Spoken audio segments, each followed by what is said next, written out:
Buenas tardes, ¿cómo están? ¿Todo bien? ¿Me pueden escuchar bien? Sí, profe. Bueno, vamos a esperar que se unan más alumnos y comenzamos, ¿sí?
Buenas tardes, vamos a esperar un poquito más que se unan un poquito más de alumnos, así comenzamos.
Esperamos 3 minutos más y comenzamos.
Bueno, buenas tardes. ¿Cómo están? ¿Todo bien? Va a venir ahora la presentación.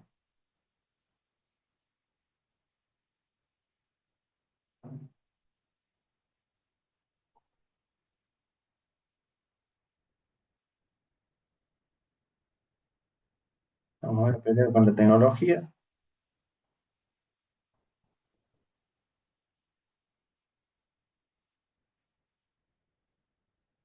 pero ya vamos a responder esto.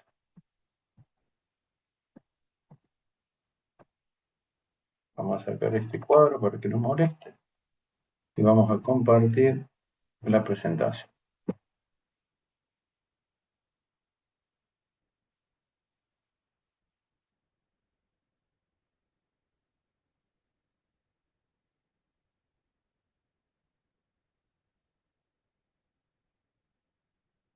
¿Todos están viendo la presentación?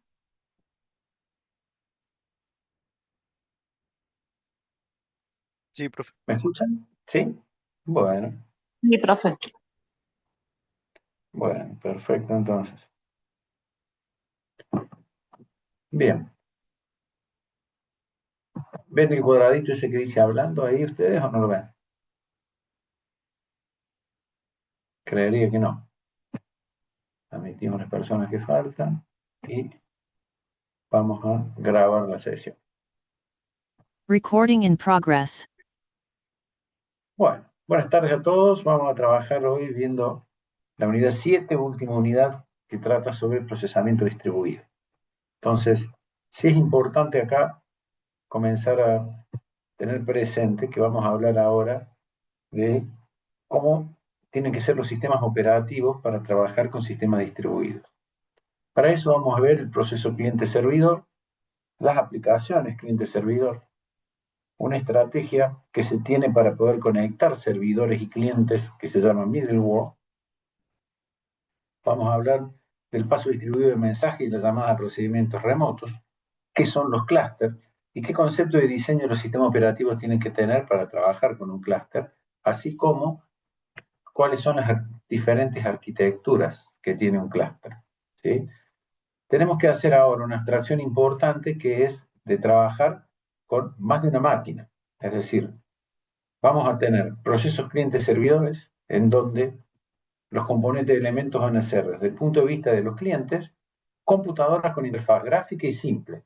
Esto es, los clientes van a ser clientes no técnicos, con lo cual es necesario que tengan una interfaz gráfica y simple. Un ejemplo de lo que tenemos como una interfaz gráfica y simple es el celular. De hecho, conocemos el sistema operativo del celular.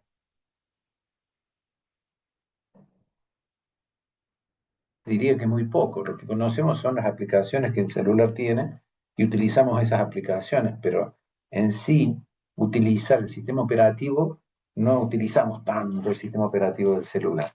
Entonces, el elemento activo que trabaja en un cliente siempre que va a ser un cliente que solicite datos a un servidor. Se entiende acá que nosotros vamos a estar hablando específicamente de conexión de máquinas entre sí ahora, en donde puede haber clientes que están solicitando datos a un servidor. ¿Y los servidores qué función van a tener? Brindar servicios a esos clientes. Es un elemento pasivo porque siempre espera solicitudes de los clientes para poder responder. Es decir, que el elemento activo acá es el cliente, el elemento pasivo es el servidor. Y la red va a ser el conjunto de elementos que permiten interconectar clientes y servidores. Entonces, gráficamente, ¿cómo se podría ver esto? Gráficamente se podría ver así. Se podría ver como una LAN, una WAN o Internet que conectan máquinas entre sí.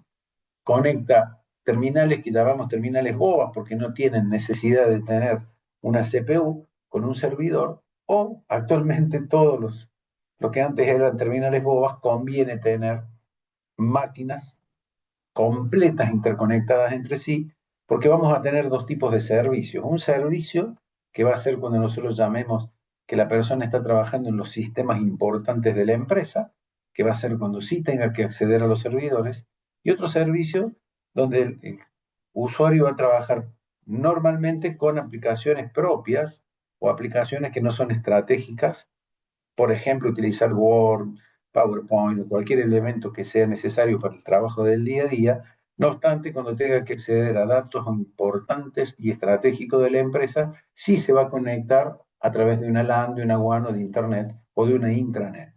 ¿Sí? Entonces, cuando hablamos nosotros de que esos clientes van a poder comunicarse a través de una LAN, WAN o Internet, ¿tienen claro qué es una LAN, una WAN o Internet? Las diferencias que hay entre una y otra y las características de una y otra. ¿Qué me podrían decir sobre eso? La LAN es una red local, la WAN creo que es algo así como extendido y el Internet es mucho más universal, entre comillas. Global, exacto. Entonces, para que les quede algo más completo, lo que hice yo fue agregarle cuáles son las diferencias entre las redes LAN, WAN e Internet. ¿Sí? Entonces, las redes se clasifican en LAN, WAN o Internet según el alcance y el propósito que tiene la red. ¿Sí? Las más comunes son las LAN, WAN e Internet y cada una tiene características únicas en cuanto a tamaño, velocidad y administración de la red.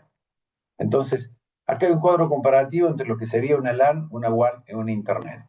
LAN es una pequeña área, casa, oficina, edificio. Lo que tiene de característico es que tiene una velocidad típica muy alta, hasta varios gigabits por segundo. Y un ejemplo puede ser una red de una escuela o una red de una empresa. Mientras que la WAN, el alcance geográfico es un área amplia, ciudades, países, continentes.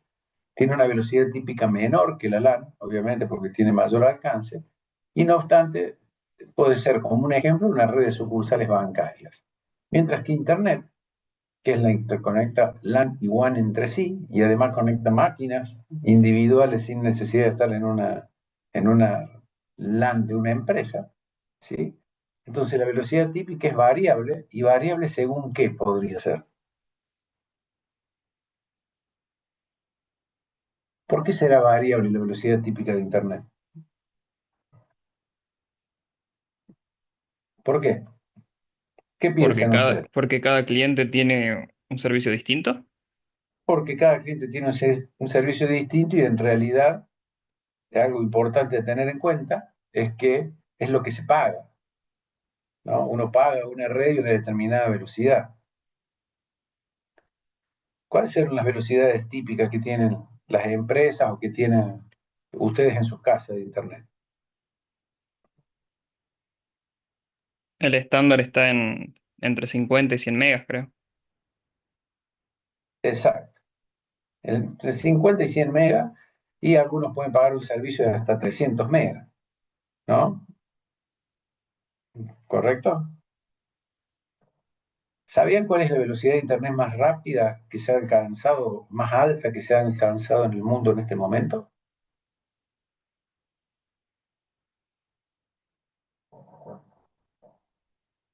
La velocidad más alta la alcanzó Japón en este momento, que lo logró un equipo del National Institute of Information and Communication Technology, usando cables de fibra óptica estándar a alrededor de 1800 kilómetros, ¿sí? Y llegaron al 1 petabit por segundo. ¿Saben lo que es 1 petabit por segundo? 1.020.000 gigas por segundo. ¿Qué velocidad estábamos hablando nosotros en Argentina recién? 300 gigas, ¿no? ¿Se entiende lo que es la velocidad que alcanzó la gente de Japón? Es 1.020.000 gigas por segundo. Y nosotros estamos hablando de 300, ¿no? ¿Se entiende la diferencia? Entonces, podríamos cargar la biblioteca completa de Netflix aproximadamente en un segundo. ¿Se imaginan lo que es eso? Eso es para que tengan en cuenta cuáles son las velocidades que ahora los sistemas operativos van a tener que interconectar entre sí y cuáles van a ser las velocidades de subida y bajada que van a tener en Internet. ¿Sí? Entonces, haciendo foco en la red de área local con un área pequeña como una casa o oficina, alta velocidad de transmisión hasta varios gigabits por segundo, podemos llegar a esto, 1 petabit, generalmente privada y administrada localmente, y es la red interna de una escuela o una empresa. Cubre áreas geográficas amplias, la red WAN, ¿sí? Como países o continentes, menor velocidad que una LAN, gestionada por proveedores de telecomunicaciones, generalmente, y una red de sucursales bancarias conectada a nivel nacional podría ser un ejemplo, mientras que Internet es una red global que interconecta millones de redes, LAN y WAN, utiliza protocolos estándar. Esos protocolos estándar pueden ser principalmente TCP/IP, es una red pública y sin un único propietario, y es la red mundial que usamos para navegar o enviar correos o toda la red que necesitamos cuando necesitamos conectarnos a cualquier página web. Entonces, bueno, acá hay un resumen local, general de red local rápida y privada, la LAN, red amplia más lenta y gestionada por proveedores, la WAN, e Internet, una red global que conecta LAN y WAN.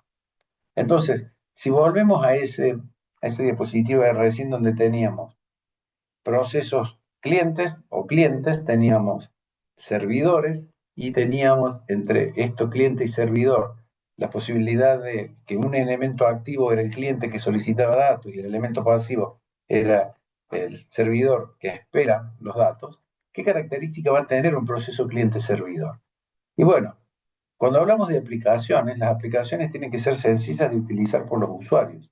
Es lo que decíamos recién. Una interfaz gráfica, potente, flexible y que sea intuitiva. Es decir, que le permitan aplicaciones simples de utilizar para los usuarios para tener el control del uso de su computadora. Nosotros estamos trabajando siempre en un ambiente técnico, en un entorno técnico, y la mayoría de las personas siempre han tenido acceso a la computadora, pero no es normalmente así.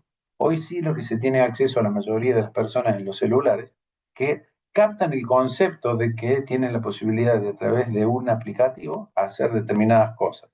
Pero por detrás de ese aplicativo, nosotros habíamos hablado que cualquier sistema de cómputos tiene un software de base, un software de aplicación, y debajo de este está el hardware. Y por encima del software de base y de aplicación están los datos, que es lo que los clientes quieren tener. Entonces siempre es importante en un proceso cliente-servidor que para tener el control del uso de ese sistema de cómputo, el usuario tiene que tener la posibilidad de tener aplicaciones simples, sencillas. Generalmente uno de los problemas que tenemos como profesionales es que nos aislamos en nuestras características de diseñar, planificar y programar, y terminamos haciendo excelentes planificaciones y programaciones para personas técnicas, pero cuando la persona no es técnica del otro lado, no necesariamente es siempre así, ¿correcto? Otra característica del proceso cliente-servidor es que se centralizan las bases de datos y la gestión de la red. Después vamos a ver que tenemos la posibilidad de tener clientes ligeros, donde prácticamente toda la información se hace en el servidor, o clientes que sean un poquito más cooperativos, donde parte se haga en el cliente y parte se haga en el servidor. No obstante, la mejor aplicación o la lógica de aplicación es que la gestión de las bases de datos y la gestión está en la red. Otra característica del proceso cliente-servidor es que es un sistema abierto y modular. Al ser abierto y modular, yo tengo la posibilidad de seleccionar productos de diferentes fabricantes, y acá es donde me paro en un concepto importantísimo que habíamos visto nosotros en software de entrada-salida.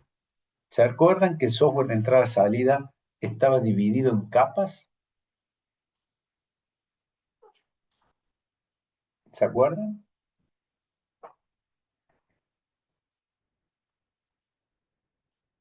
Sí, no, tal vez. ¿Se acuerdan o no?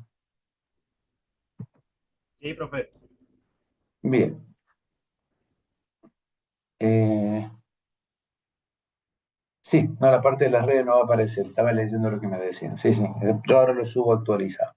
Ahora, lo que decíamos, el software de entrada-salida tenía una serie de capas. Una de las capas era la que interactuaba con el dispositivo, ¿se acuerdan? Pero había otra capa que estaba por encima, que esa capa que era clave, que yo decía, esta capa es la que nos permite entender que para el sistema operativo todos los dispositivos de entrada-salida terminan siendo archivos. ¿Se acuerdan? Que hablábamos de eso. Es decir, que el sistema operativo siempre va a colocar en un lugar, y ese lugar era un entorno conocido y estándar, Y ese estándar, a través de los controladores de los dispositivos, se iba a adecuar al dispositivo que estaba del otro lado. ¿Recuerdan eso? Que decíamos, una de las características del sistema operativo que tiene como software de entrada-salida era la independencia del dispositivo. ¿Se acuerdan? ¿Se acuerdan de eso? Entonces, cuando hablábamos de que eso era importantísimo, esa capa de software de entrada-salida independiente del dispositivo, hace que cuando también tenga que gestionar trabajo en red, el sistema operativo siempre va a trabajar con dispositivos estándar. Y ese estándar, después a través del controlador, permite que sea modular, permite que sea abierto y permite además que uno pueda trabajar con independencia de qué fabricante hizo cada dispositivo. Porque el controlador que colocaba, la parte de software que colocaba el sistema operativo para interactuar con el controlador, era estándar. Con lo cual, cada fabricante se tenía de encargar de que ese estándar se cumpliera en su dispositivo. ¿Se acuerdan de eso? ¿Hay alguien ahí del otro lado? ¿Tenemos alumnos o es una sección espiritista? ¿Tenemos algún alumno por ahí? Sí, profe. Ah, bueno, listo. No, porque me siento solo acá. Digan que, bueno, tenemos al perro al lado, entonces por ahí se escucha el ronquido del perro, pero no hay problema. Bueno, Sí, entonces, ¿se profe, entiende ese estamos software? compartiendo por el chat. Sí, sí, ahí veo. Responde uno cada tanto en el chat. Bien, ahí veo que dicen dos nuevos. Sí, sí, sí, ahora estamos. Bien. Entonces, ese sistema esas características de software de entrada-salida me permite a mí de alguna manera de tener esa independencia del dispositivo y tener esta capacidad modular y libertad para seleccionar productos de distintos fabricantes. ¿Sí? Eso me da una ventaja enorme.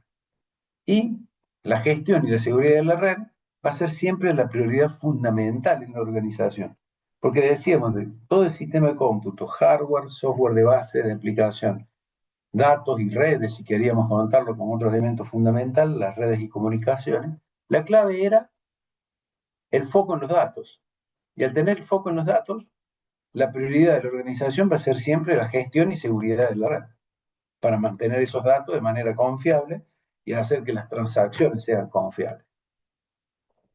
Otra de las características es que va a haber una distribución de cada aplicación entre el cliente y el servidor. Vamos a un ejemplo cualquiera de los aplicativos que ustedes tienen en el celular. Por ejemplo, un home banking. ¿Sí? En el home banking, yo tengo parte de la distribución en el cliente y parte de la aplicación en el servidor. ¿Qué opinan ustedes?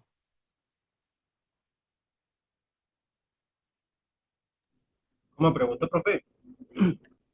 La pregunta es, una de las características de las aplicaciones cliente-servidor es que parte de la aplicación está en el cliente y parte está en el servidor. La aplicación Home Banking, ¿será una aplicación cliente-servidor ante esta característica?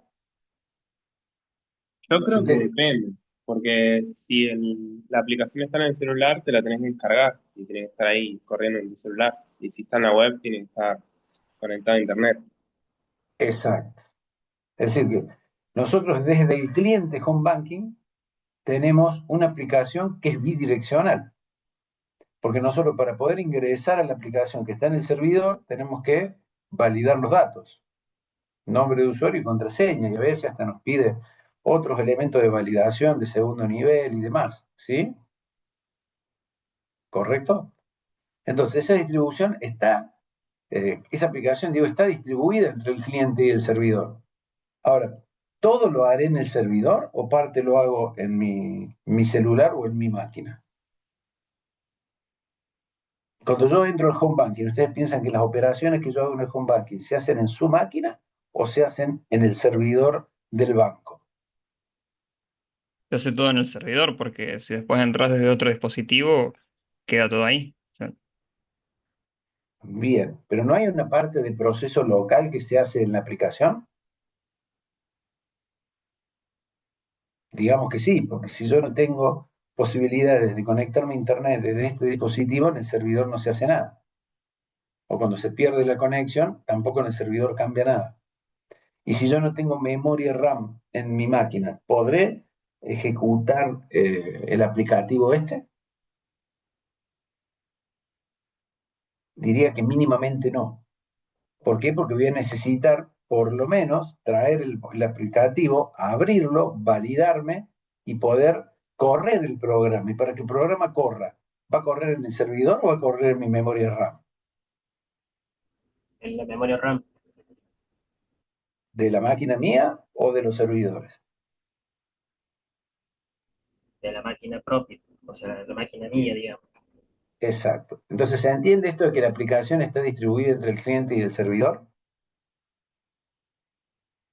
Ahora, ¿todas tendrán la misma carga? ¿Que todas las aplicaciones tienen una parte en el servidor y otra parte en el proceso local? La verdad es que todas van a tener características distintas a partir del tipo de aplicación. Yo voy a tener algunas aplicaciones como la de web home banking, que poquito voy a hacer en el cliente y la mayoría lo voy a hacer en el servidor. Por eso bien decía recién uno de ustedes que si yo lo entro en otro dispositivo, por ejemplo el celular, a pesar de que tardan en actualizarse en el otro dispositivo, ¿sí? Yo en realidad estoy mirando la misma base de datos, ¿sí? Pero si yo estuviera trabajando solamente con todo en el servidor, automáticamente cuando yo cambio en mi máquina, si tengo abierto el, la misma aplicativo en el celular, debería cambiar y eso no sucede. No sucede hasta que hace una futura actualización, es decir, cuando el home banking hace el ciclo que sigue. ¿Se entiende? Es decir, que no lo actualiza automáticamente. Eso les da la razón de que está trabajando con la memoria RAM de cada dispositivo. ¿Correcto? Se guardan los datos en el servidor, no obstante, parte de la información la carga, por lo menos la visualización, en el dispositivo que uno tiene. ¿Se entiende eso? Sí, ¿Queda profe. más o menos claro? Bien. Entonces, vemos que una característica va a ser distribuir la aplicación entre el cliente y el servidor. Se pueden ejecutar sobre diferentes plataformas de hardware y diferentes sistemas operativos. Esto es así. Yo cuando conecto mi máquina a cualquier servidor de Internet, mi máquina tiene una versión determinada del sistema operativo y un determinado hardware específico. Y me tengo que conectar con otro servidor que no sé qué hardware tiene y no sé qué sistema operativo tiene. Puede ser el mismo o puede ser otro. Es decir, que vamos a necesitar que alguien en el medio haga a modo de comunicarse de traductor si los sistemas operativos no son los mismos. Es decir, yo puedo estar trabajando con Windows en mi máquina y poder ingresar a un servidor que está en Linux. Entonces, alguien se va a tener que encargar de que esas diferentes plataformas de hardware o diferentes sistemas operativos interactúen entre sí. ¿Correcto? Pero la característica de la aplicación del cliente-servidor es que pueden correr diferentes plataformas y diferentes sistemas operativos. ¿Queda claro eso? Cuando uno va a una empresa y empieza a hacer el análisis o a un inventario de hardware y software que tiene, lo que va a encontrar generalmente es que el hardware se repite según los contratos o el crecimiento que la empresa tuvo. Esto es que normalmente uno va comprando y va creciendo y a medida que crece se van comprando máquinas más nuevas que las que tenían los anteriores. Eso pasa por una cuestión de obsolescencia mínima. Actualmente eso cambió un poco porque ahora hay una figura legal que se llama leasing, en la cual, no sé si la conocen, pero una empresa en lugar de comprar las computadoras, lo que trata de hacer es utilizar esta figura del leasing. ¿Qué es esta figura del leasing? Uno contrata por un periodo de tiempo, supongamos 3 años, las máquinas. Entonces las máquinas le quedan a uno dentro de la empresa como un alquiler que paga todos los meses. Pagar ese alquiler todos los meses es más económico que si yo lo hubiera comprado la máquina y la tuviera declarada dentro de mi empresa como un activo fijo. ¿Por qué? Porque el activo fijo hace que me aumenten los impuestos. Mientras que si yo lo tengo del otro lado del balance a esto, como un gasto, que pago todos los meses un alquiler, no me aumenta los impuestos, sino que me los disminuye. ¿Se entiende la idea? así es como se compran, entre comillas, se utilizan a través de leasing un montón de cosas. Ejemplos, empresas aéreas. Las empresas aéreas normalmente, muchas de las empresas tienen, los aviones son leasing, es decir, no son de las empresas. Son de una empresa que fabricó el avión y lo pone para alquilar, y las empresas comerciales lo alquilan. De hecho, ¿por qué? Porque el costo operativo y el costo de tenerlo como activo fijo es altísimo. Entonces, para no tener ese costo que después lleva también a impuestos más altos, lo que se hace es utiliza esta figura legal que se llama leasing. En Europa y en Estados Unidos se utiliza mucho, inclusive para los vehículos individuales de la gente. La gente puede optar por un leasing donde utilice el auto 2-3 años, el periodo que dure el leasing, y a los 2-3 años tiene la posibilidad, después de haber ido pagando ese alquiler, ¿sí?, del auto, de tener ese auto o cambiar por un auto nuevo. Cuando se termina el periodo de contrato de leasing, que normalmente son 2 años, a los 2 años lo que hace es cambiar por un vehículo nuevo y sigue pagando como un alquiler. Pero ese alquiler que paga hace que el vehículo no sea de uno, con lo cual no le pueden cobrar impuestos sobre algo que no es de uno. ¿Se entiende la idea? Sí, profe. Entonces, con esa idea es importantísimo tenerla presente porque si van a trabajar a una empresa grande y tienen una de las gestiones es el leasing, ustedes lo que van a tener que hacer como administradores es, cada ese periodo de leasing, actualizar todos los usuarios. ¿Por qué? Porque se termina el periodo de leasing y la máquina que tiene cada uno de sus usuarios pasa a cambiarse por una nueva. ¿Cuál es el desafío que tiene sistemas en ese momento? Volver a cargar todos los usuarios y perfiles de usuario de todas las personas en cada una de las nuevas máquinas, lo cual es un trabajo arduo. No obstante, es un trabajo que agrega mucho valor a la hora de saber cuáles son los ingresos netos de la empresa, ¿sí? Entonces, por eso es importantísimo que muchas veces van a encontrar periodos distintos de leasing y van a encontrar que las plataformas de hardware que tienen, aún dentro de la misma empresa, son diferentes. Y uno trata de estandarizar normalmente por lo menos los sistemas operativos para que, como no podemos evitar como administradores que los usuarios utilicen sus máquinas corporativas para fines propios, lo que se hace es esto, es decir, trabajar con las máquinas, una parte sabiendo que la va a utilizar para fines propios y también para la empresa, como decía, PowerPoint, Word y demás, elementos que no son estratégicos, aunque son trabajos que la gente necesita hacer, pero los elementos estratégicos sí se utilizan a través de sistemas específicos. Otra característica que vamos a tener va a ser la necesidad de un software de comunicaciones, que fue lo que dije recién. Como tenemos diferentes plataformas de hardware y diferentes sistemas operativos, surge ahora la necesidad de un software de comunicaciones, que es la base para el desarrollo de aplicaciones distribuidas. Un ejemplo de esto va a ser TCP/IP. Y el cliente, fundamentalmente, lo volvemos a reforzar. ¿Qué necesita el cliente en cualquier sistema actual de cómputo? Una interfaz gráfica de usuario que sea potente y flexible.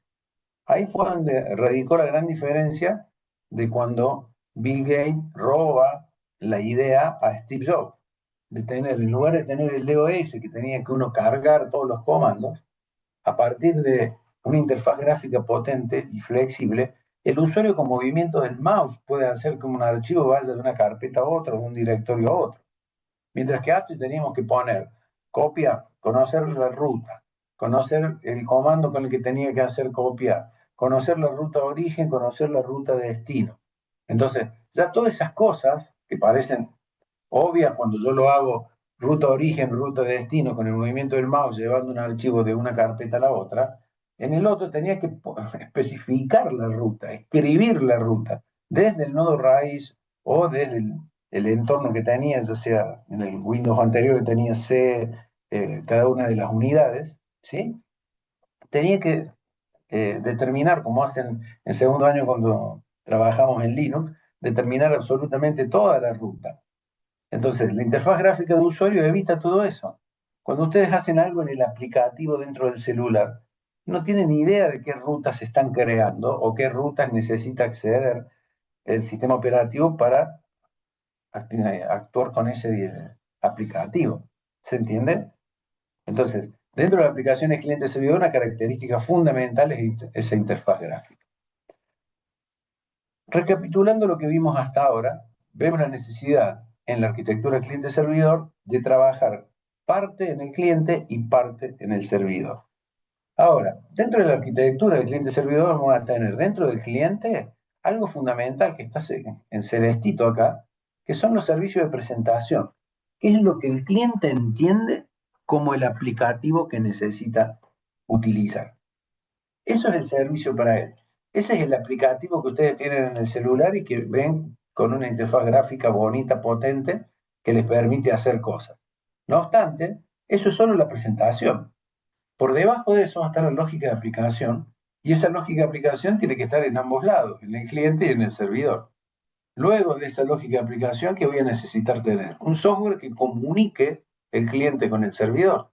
De hecho, en el celular, cuando ustedes tienen un celular con Android, el aplicativo es el mismo, yo lo puedo migrar a un celular que sea un iPhone, por ejemplo, que trabaja con iOS.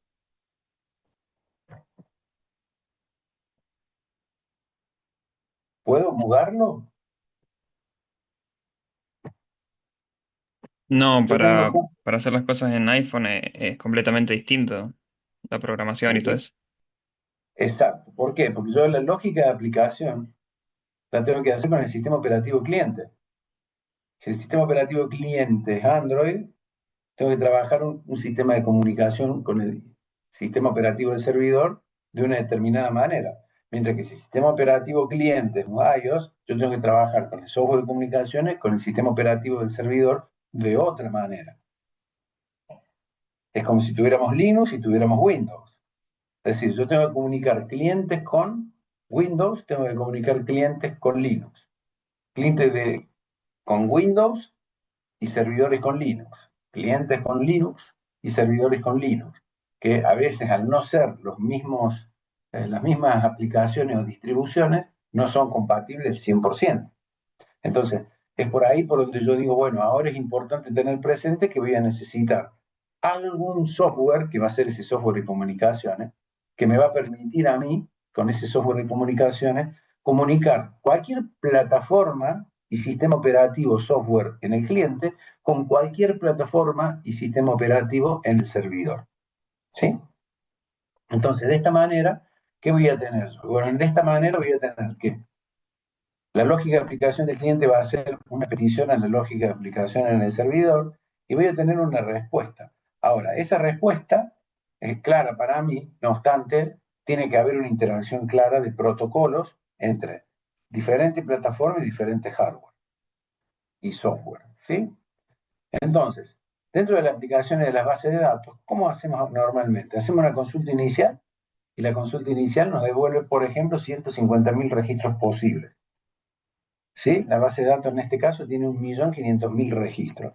Es decir, cuando nosotros hacemos una consulta inicial, que es muy, pero muy poco específica, la cantidad de posibles registros que coinciden con esa búsqueda va a ser muy alta.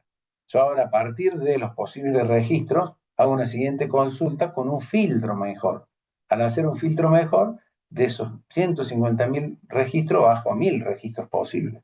Ahora, dentro de los 1.000 registros posibles, utilizo otra vez un filtro específico y cada vez más específico para llegar a que me devuelva específicamente la que yo quería encontrar.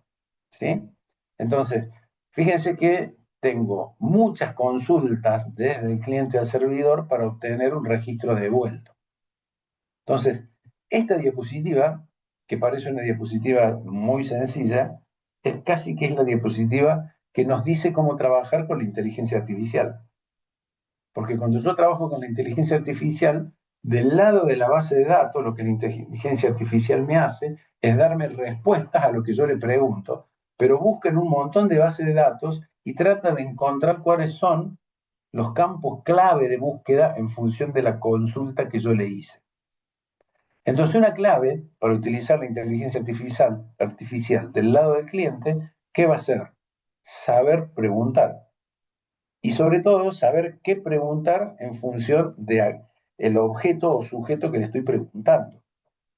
Es decir, vieron que cuando nosotros hablamos de cualquier cosa técnica, utilizamos un lenguaje técnico. Los médicos, por ejemplo, también utilizan otro lenguaje técnico. Los arquitectos, otro lenguaje técnico. Es decir, cada vez que nosotros profundizamos en nuestras profesiones, cada vez profundizamos más también en alejarnos de la multitud y alejarnos también de los conceptos de la multitud. Con lo cual, nosotros, los conceptos pueden estar en la gente, pero con un nombre global o genérico, mientras que para el especialista tiene definiciones mucho más específicas.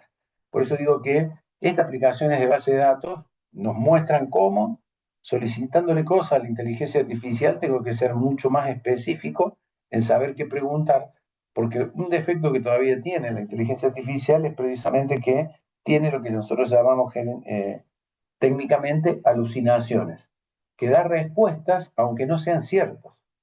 Y esas respuestas que no son ciertas pueden inducirnos a errores bastante importantes. ¿Sí? Bien. Decíamos nosotros en la diapositiva anterior, en esta, ¿sí?, que nosotros teníamos ahora servicio de presentación, lógica de aplicación, parte del cliente, software de comunicaciones, sistema operativo cliente y plataforma hardware. Y por el otro lado teníamos esa lógica de aplicación, parte del servidor, el software de comunicaciones, sistema operativo servidor y plataforma hardware, que tenían que interactuar entre sí. Bien, ahora lo importante es que vamos a, en función de la carga que tenga cada uno, cliente y servidor, vamos a tener 4 posibilidades. Una que sea procesamiento basado en el host, es decir, que prácticamente las cosas las va a hacer el cliente. Procesamiento basado en el servidor, es decir, el otro extremo donde prácticamente todo lo haga el servidor. Cuando decimos basado en el host, el cliente va a hacer prácticamente todo y va a utilizar el servidor como base de datos. Y después vamos a tener procesamiento cooperativo, ¿sí?, que me va a permitir, perdón, ¿no? Acá hice un cambio yo. Vamos a tener 4 posibilidades en función de las 2 variables que tenemos. Como tenemos variable cliente y variable servidor, vamos a tener procesamiento basado en el host, en el servidor, cooperativo o basado en el cliente. Basado en el host y basado en el servidor y corporativo y en el cliente, va a depender de qué. Va a depender de cuál es el peso que yo haga en cada uno de ellos.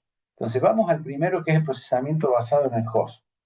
Son entornos mainframe donde todo el procesamiento se realiza en la máquina central. ¿Sí? Es decir, todo, absolutamente todo. Yo como cliente entro solamente y el servidor me hace absolutamente todo, hasta la lógica de presentación. Es decir, que la lógica de presentación ni siquiera está presente en el cliente. Yo entro a un link, doy enter, y ese link me trae la lógica de presentación que está cargada en el servidor. No tengo cargado yo un aplicativo dentro de mi máquina. ¿Se entiende? Es decir, todo se realiza allá. En el medio lo que voy a ¿Puede dar un tener ejemplo de eso, profe? una página de internet. Cuando yo entro a una página de internet, por ejemplo, a ver, una página como puede ser Mercado Libre, en donde yo voy a comprar, ¿sí? Todo en realidad se está realizando en el servidor, no se está realizando en ustedes.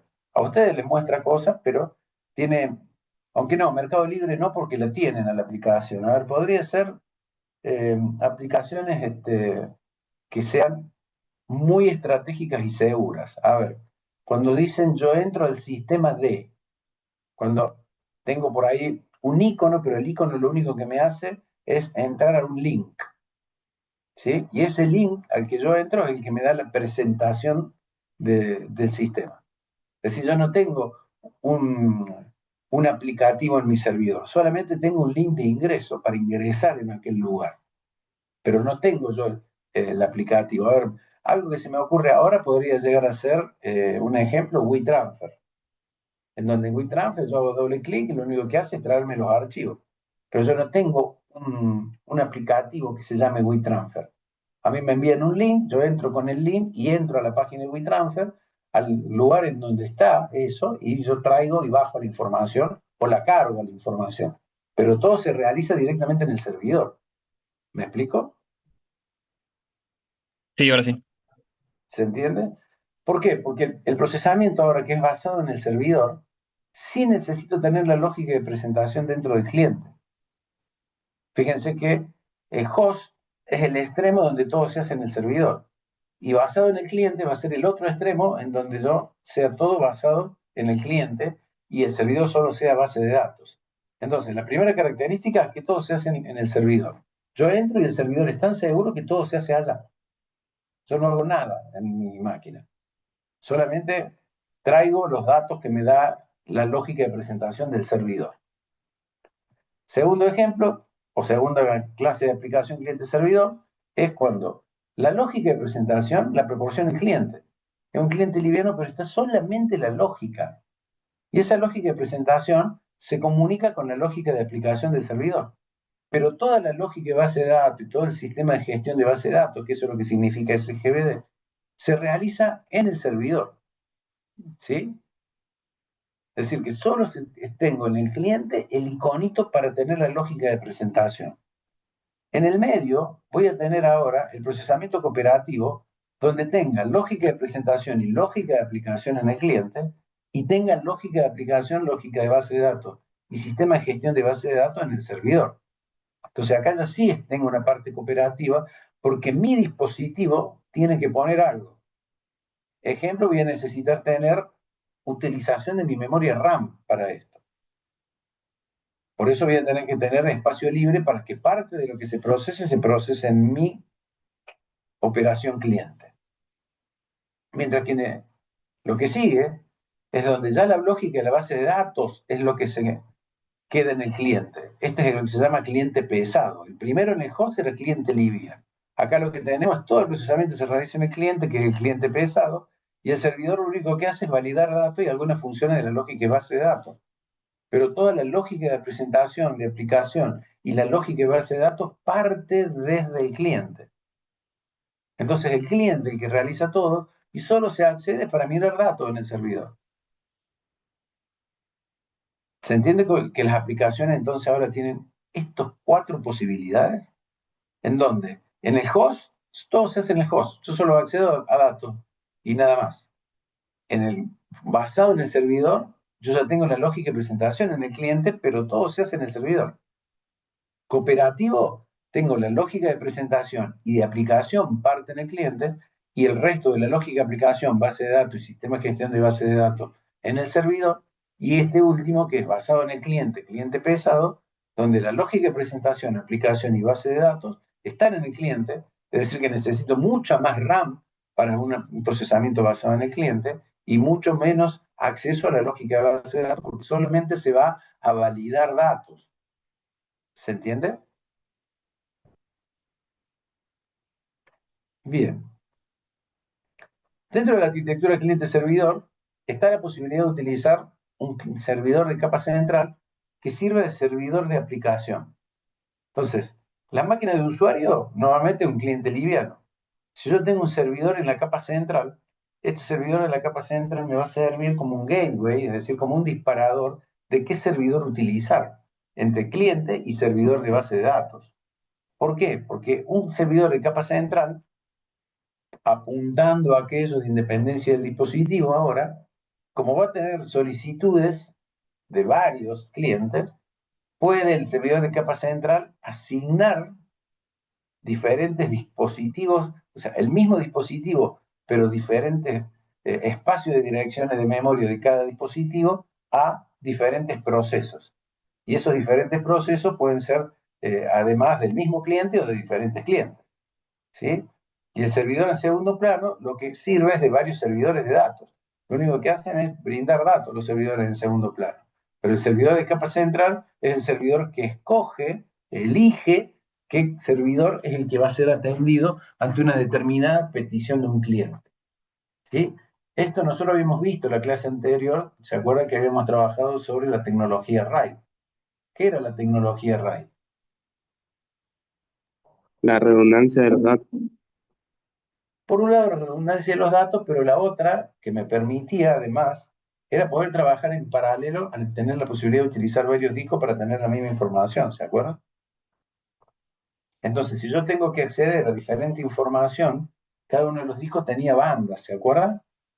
Y esas bandas podían ser accedidas de manera paralela, porque si yo tenía una banda de un RAID 6, por ejemplo, que tenía doble verificación de paridad, ¿sí? En el RAID 6 yo tenía diferentes bandas y entonces cada una de las bandas podía ser accedida por procesos distintos, en paralelo, cuando era lectura.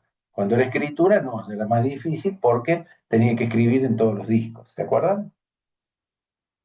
Pero si es un servidor que está dando datos de solo lectura, yo puedo entrar al mismo disco y estar leyendo capas distintas para distintos sistemas, para distintos clientes o para distintos procesos o solicitudes. ¿Se entiende la idea? Eso es lo que me va a poder coordinar el servidor de capa central, que es el servidor que tiene la aplicación. Entonces, si vamos a la 12 de nuevo, ¿sí? No, no era la 12, perdón, me equivoqué, eso no era la 12, era la 3, ¿sí? A la 13 de nuevo. Si vamos a la 13, volvemos otra vez acá y decimos, bueno, ¿quién será que se va a encargar ahora de recibir esas peticiones, responder e interactuar entre diferentes protocolos? Vamos a necesitar a alguien que haga eso, ¿correcto? Es decir, vamos a necesitar a alguien que me permite estandarizar todos los aspectos de la computación distribuida, diferentes plataformas, diferentes software.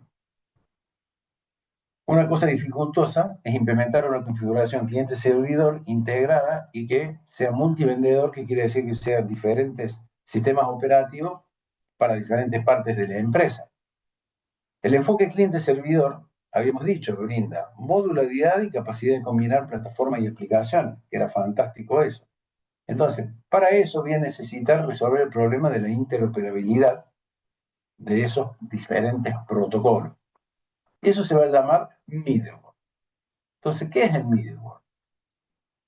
Tiene como objetivo permitir a una aplicación o usuario en el cliente acceder a varios servicios en el servidor sin preocuparse de las diferencias entre servidores y entre plataformas distintas, entre clientes y servidores, y sistemas operativos distintos entre clientes y servidores. Entonces, ¿qué va a ser el middleware? Y va a ser un conjunto de controladores, APIs y software adicional que van a mejorar la conectividad entre una aplicación cliente y servidor. ¿Y dónde está la clave para que yo me acuerde conceptualmente de que va a ser un conjunto de controladores, además de aplicaciones y software? En el software de entrada-salida, independiente del dispositivo. ¿Por qué? Porque ¿quién era el que hacía trabajar del otro lado del sistema operativo? El dispositivo. El controlador. Con lo cual el controlador es el que se va a tener que encargar de hacer funcionar ¿qué? El software de entrada-salida del otro dispositivo con el que me tengo que comunicar. Entonces, ese conjunto de controladores API software adicional va a mejorar la conectividad entre la aplicación cliente y servidor a través de tener ese conjunto, sobre todo de controladores. Va a ser un conjunto de herramientas que van a brindar acceso uniforme a todos los recursos del sistema a través de todas las plataformas. ¿Por qué? Insistimos, software de entrada-salida independiente del dispositivo. ¿Queda claro eso? Queda claro que lo que va a ver cualquier máquina que necesite comunicarse como cliente con un servidor, ¿sí? ¿Cómo la va a ver el servidor a la máquina cliente? La va a ver como si fuera su propio protocolo de comunicación. ¿Y cómo va a ver la máquina cliente la respuesta del servidor? Como si fueran sus propios protocolos de comunicación. ¿Por qué? Por esa independencia del dispositivo que tenemos en el software de entrada-salida de ambos sistemas operativos, se encargan de actuar con este middleware, que es el controlador APIs y software adicional, para que esa comunicación sea posible. Entonces, el middleware está formado por interfaces de programación, que son APIs, y protocolos estándar entre la aplicación y el software de comunicaciones y el sistema operativo. ¿Queda claro eso?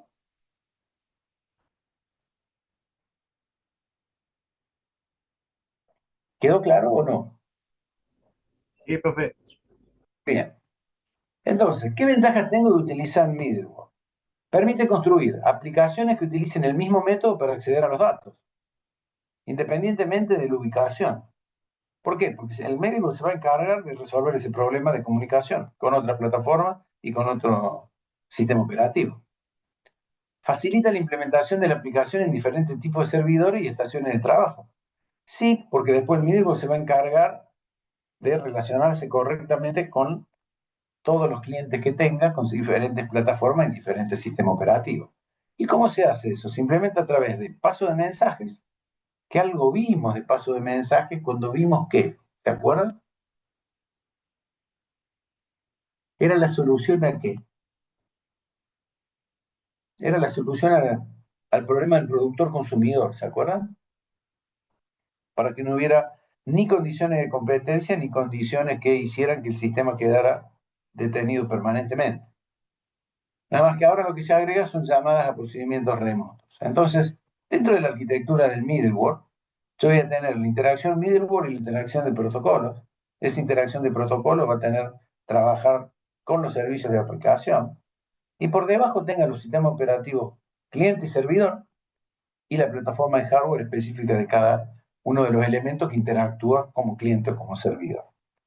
¿Qué funciones tengo como cliente-servidor?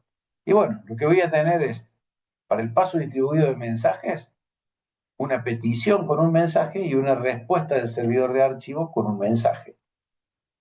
Esto ya lo habíamos visto en el momento en el que nosotros hablamos del productor consumidor y hablábamos de que había dos primitivas. Una primitiva send, que especifica el destinatario y el contenido que tiene el mensaje. Y por el otro lado, una primitiva receive, que especificaba de quién voy a recibir el mensaje y el buffer donde voy a almacenar. ¿Se acuerdan de esto cuando lo vimos allá con el productor consumidor?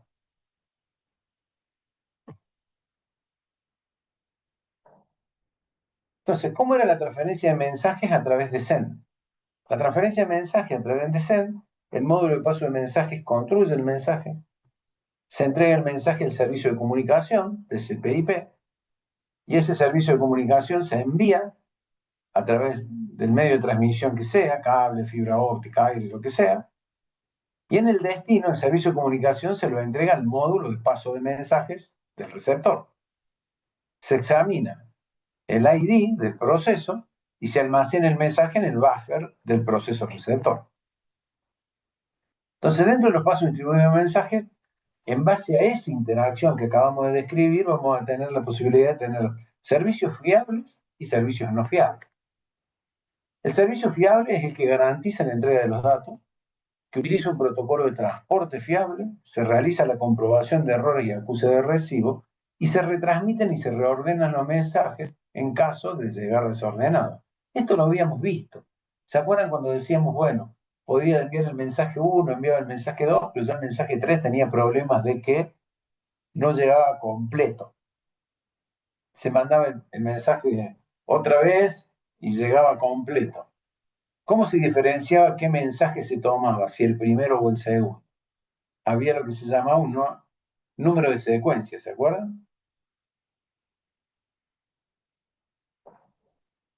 Ese número de secuencia me permitía definir cuál era el mensaje recibido a partir del enviado y que con su número de secuencia correspondía después para hacer el tratamiento.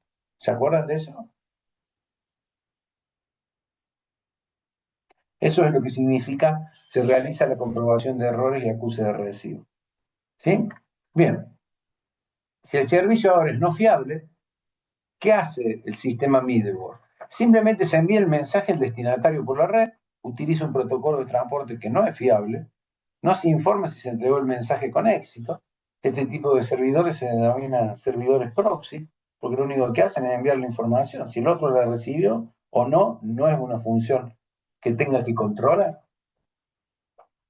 Lo que sí es un servicio muy simple y rápido y que no sobrecarga el procesamiento y la comunicación del servicio de paso de mensajes. ¿Por qué? Porque en el servicio fiable, ¿qué tenía que hacer yo? Lo vimos cuando hablábamos de transferencia de mensajes. ¿Qué tenía que tener? Para que el servicio fuera fiable, lo acabamos de decir recién, tengo que tener un acuse de recibo. Y el acuse de recibo habla de una comunicación bidireccional, mientras que esta es una comunicación bidireccional, pero sin acuse de recibo del mensaje. ¿Por qué? Porque yo solicité algo desde el cliente, el servidor me lo envía, pero no me envía ningún acknowledgement ni el cliente al servidor para decirle sí, sí, lo que recibí está correcto. ¿Se entiende la diferencia? Y eso de que no tengo acknowledge, yo no tengo la posibilidad de que haya una comunicación bidireccional tanto en el emisor como en el receptor. En el caso del servicio no fiable, el receptor lo único que hace es recibirlo, pero no dice si lo recibió bien o mal. Lo recibió. Con lo cual la sobrecarga que tiene es mucho más baja, porque es mucho más simple que yo entregue el mensaje y no diga que hay un acuse de recibo. Si yo entrego el mensaje y hay un acuse de recibo, ese acuse de recibo tiene que viajar de nuevo por la red para que el otro se entere que estuvo el acuse de recibo. ¿Se entiende la idea? ¿Queda claro?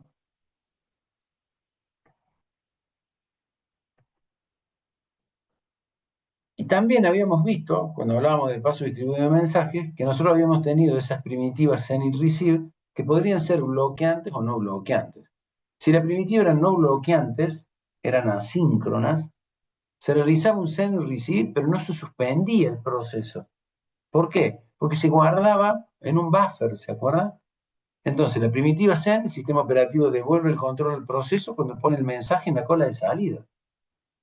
Es un uso eficiente y flexible de los servicios de paso de mensaje, no obstante, cuando la primitiva es no bloqueante, corro el riesgo de que se pierda información.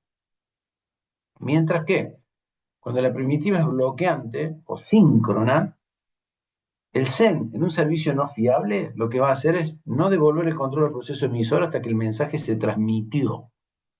Mientras que si el servicio es fiable, no se devuelve el control al proceso emisor hasta que no se recibe el acuse de recibo a través del ACK del receptor. ¿Se entiende? Y un receive bloqueante lo que va a hacer es no devolver el control hasta que el mensaje se ha colocado en el buffer y ya se asegura que en el buffer del receive yo no pierda datos. La otra manera de comunicar diferentes protocolos y diferentes sistemas operativos es con lo que se llaman llamadas a procedimientos remotos. ¿Y qué características van a tener? Y bueno, las RPC permiten a los programas en diferentes máquinas interactuar a través de llamadas a procedimientos. Son utilizadas para acceder a los servicios remotos, están ampliamente aceptadas y utilizadas y permiten especificar interfaces remotas como un conjunto de operaciones. Desde el punto de vista de lo que significan cada una de las interfaces, son conjuntos de operaciones. Entonces, las RPC son una mejora respecto al paso de mensaje fiable y síncrono o bloqueante. ¿Sí? Se especifican en el caso de la RPC interfaces precisas y estandarizadas, y es importante que los desarrolladores sepan de esto, porque pueden escribir módulos cliente y servidor mucho más fácil. ¿Por qué? Porque utilizan llamadas a procedimientos remotos para comunicar entre sí los clientes y servidores.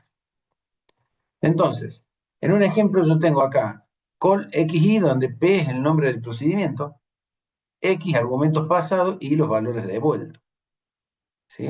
El uso de parámetros se puede implementar por valor o por referencia a través de un puntero, ¿sí? Y los tipos de conexiones que me va a permitir las llamadas procedimientos remotos van a ser conexiones o enlaces persistentes o no persistentes.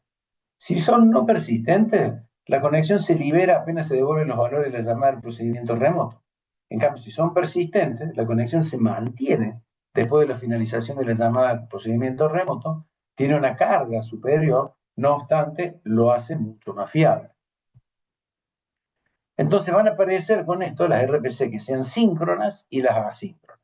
Las síncronas, el proceso llamante espera hasta que el proceso llamado devuelve el valor, como si fuera una llamada a una subrutina. Mientras que en las RPC asíncronas, no bloquean el llamate y permiten lograr un mayor grado de paralelismo. Permiten ejecutar el cliente en paralelo con el servidor.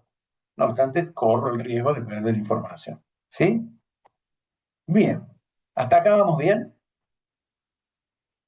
¿Podríamos decir que sí? Sí, sí. Bien.